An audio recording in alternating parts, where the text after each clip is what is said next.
Yes, my dear students, class 10th, unit 10 circles, exercise 10.2, 10.1 में fill in the blanks थे वो आपने कर लिए हैं। बेसिक नॉलेज थी जो आप बहुत छोटी क्लासेस से पढ़ते हुए आ रहे थे, और कुछ हमने इंट्रोडक्शन वीडियो दिया था, उसमें आपको पता चल गया कि सीकेंट क्या होता है, टेंजेंट क्या होता है, कोड क्या है, डायामीटर क्या है, और एक लेक्चर आपका पहले जूम पर हो भी चुका है।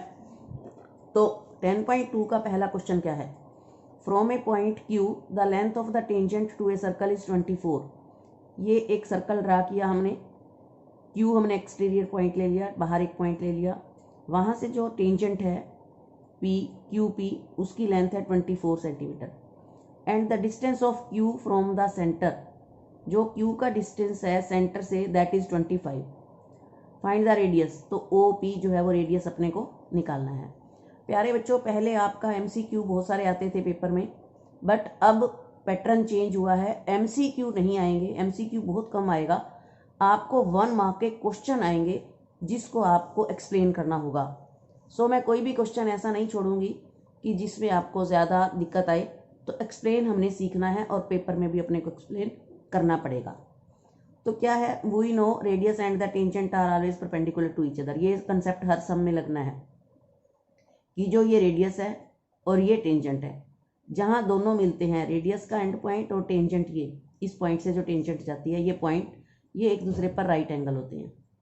ठीक है, अगर किसी भी ट्राइंगल का एक एंगल 90 हो तो दैट मीन्स वो राइट ट्राइंगल बन गई, और 90 के सामने वाला जो है दैट इज हाइपोटेनियस होता है।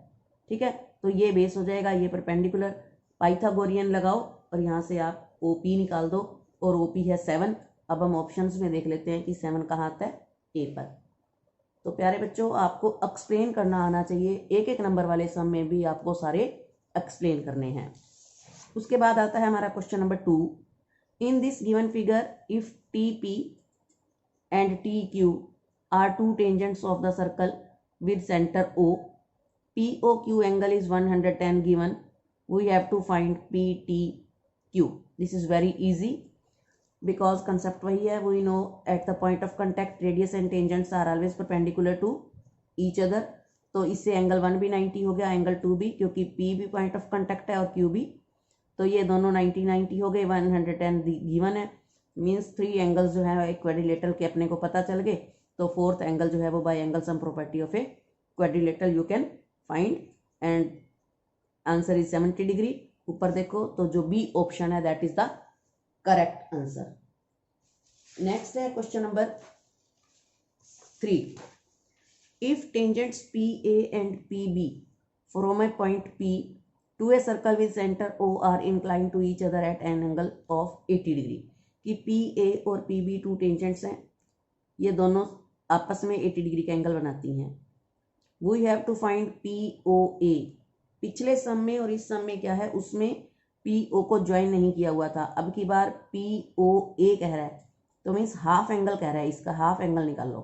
तो सबसे पहले तो पिछला ही सम हो गया, ये 90 है, ये 90 है, ये 80 है, तो 4th एंगल POA सेंटर पर बना एंगल, पिछली बार सेंटर पर दिया हुआ था, ये निकाला था, अब सेंटर पर बना एंगल हमने एंगल सम प्रॉपर्टी से निकाल दिया, जो कि 110 आएगा। अब जो सेंटर का एंगल है वो 2 पार्ट्स में डिवाइड हो गया, क्योंकि PO को ज्वाइन किया हुआ है, POA ये वाला निकालना है ना पार्ट। अब हमने क्या करना है, इन दोनों ट्राइंगल्स को कॉन्ग्रुएंट प्रूव कर देना है। ये थ्योरम में भी आ चुका है, पिछली 10.2 थ्योरम, कि एक ट्राइंगल इधर है, एक इधर है, एक है आपकी ट्राइंगल POA और एक है POB। तो POA का एंगल 1 और POB का एंगल 2 ईच 90 है। उसके बाद PO 90 के सामने वाली लाइन एंगल 1 के सामने और एंगल 2 के सामने वाली PO जो है दैट इज कॉमन, वो हाइपोटेनियस जो है वो कॉमन हो गया दोनों का, और OA इसकी साइड और OB इसकी साइड, दोनों radii of the same circle हैं। तो बाय RHS कॉन्ग्रुएंस रूल दोनों ट्राइंगल्स कॉन्ग्रुएंट हो गई। अगर कॉन्ग्रुएंट हैं तो एंगल 3 और एंगल 4 इक्वल होंगे। इसका सम ऑलरेडी हमें पता है, पूरा एंगल AOB जो है दैट इज 100, वो हम निकाल चुके हैं। तो इन दोनों 100 को हम इक्वल पार्ट्स में डिवाइड कर देते हैं, तो 3 और 4 इक्वल कितना हो जाएगा, 100/250। तो हम ऊपर आंसर देख लेते हैं, तो जो A ऑप्शन है that is the correct. Question number 4।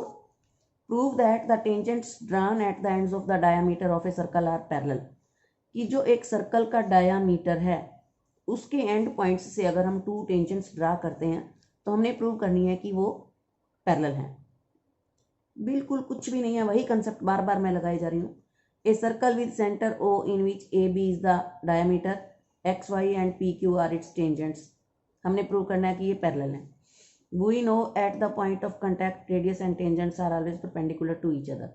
Means जो ओ ए है वो एक्स वाई पर परपेंडिकुलर होगी। परपेंडिकुलर का मतलब है 90 डिग्री का होगा। Same here O B will be perpendicular on P Q, तो एंगल टू भी 90 डिग्री का होगा। But these are alternate angles, तो अगर अल्टरनेट एंगल्स इक्वल होते हैं तो लाइंस पैरेलल होती हैं। अब मैंने यहाँ टू लिखा, मैंने इधर क्यों नहीं लिखा? आप इधर भी लिख सकते हो। फिर हम क्या लगाएंगे? Angle 1 + 2 90 + 90 180। This is the sum of interior angles on the same side of the transversal, क्योंकि ये भी लाइन है, ये भी लाइन है, ए भी ट्रांसवर्सल है, तो फिर हम वो लगा लेंगे। कोई बात नहीं, 90 + 90 180, in sum of interior angles अगर 180 आ जाए तो मीन्स वो लाइन्स पैरेलल होंगी। तो वो कंसेप्ट भी ठीक है और ये भी ठीक है। तो क्वेश्चन नंबर 4 तक कंप्लीट करना है। So thank you, have a nice day.